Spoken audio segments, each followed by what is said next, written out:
నెల్లూరు జిల్లా MP Vemireddy MLC బీదా collector Himanshu శుక్లతో కలిసి ఉదయగిరి చేరుకున్న మంత్రి నారాయణ ఘన స్వాగతం పలికిన ఎమ్మెల్యే కాకర్ల సురేష్ టీడీపీ నేతలు. ఉదయగిరి అభివృద్ధిపై R&B అతిథి గృహంలో సమీక్ష నిర్వహించిన మంత్రి 1.8 కోట్లతో ఏర్పాటు చేసిన సీసీ రోడ్లను ప్రారంభించిన మంత్రి నారాయణ దర్గా సెంటర్లో ఏర్పాటు చేసిన బహిరంగ సభలో నేతలతో కలిసి పాల్గొన్న మంత్రి నారాయణ పాయింట్స్ ఉదయగిరి ప్రాంత సమస్యలపై ప్రత్యేక దృష్టి పెట్టి పరిష్కరిస్తాం. ఉదయగిరి సంక్షేమానికి 2 ఏళ్లలో 1,98,779 కోట్లు కేటాయించారు. గత ప్రభుత్వం 10 లక్షల కోట్ల అప్పుల భారం పెట్టి వెళ్లింది. పరిశ్రమల స్థాపనతోనే ఆర్థిక పరిస్థితి మెరుగుపడుతోందని తెలిపిన వ్యక్తి సీఎం చంద్రబాబు. రాష్ట్రంలో పరిశ్రమల స్థాపనకు సీఎం చంద్రబాబు యువనేత లోకేష్ కృషి చేస్తున్నారు. దేశానికి వచ్చిన పెట్టుబడుల్లో 25% రాష్ట్రానికి రాబట్టగలిగారు. ఉదయగిరిలో పరిశ్రమల స్థాపనకు అనుకూలత ఉంది. 4 పరిశ్రమలు ఇప్పటికే మంజూరయ్యాయి. 4,000 మందికి ఉపాధి అవకాశాలు రానున్నాయి. ఉదయగిరి మండల అభివృద్ధికి 2 ఏళ్లలో 34.64 కోట్లు మంజూరయ్యాయి.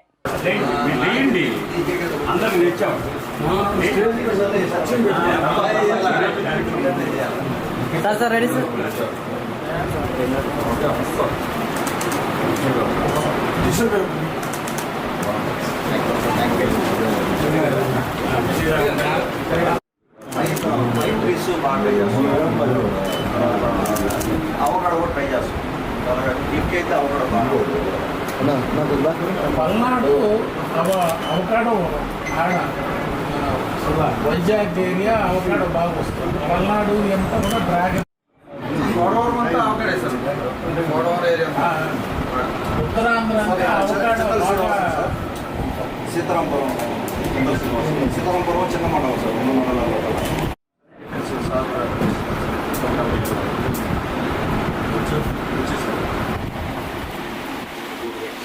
వీళ్ళకి హైదరాబాద్లో యాక్సిలరీ దానికి సంబంధించిన ఎక్కువ చేస్తారు.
పార్టీ సీనియర్ నాయకులు మూల బాలకృష్ణారెడ్డి గారు కూడా కూర్చున్నాము.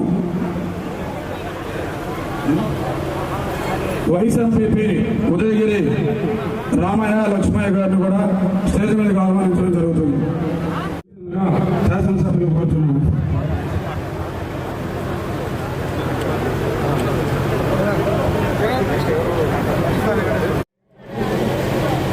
నారాయణ సార్ ఇక్కడికి రావడం జరిగింది.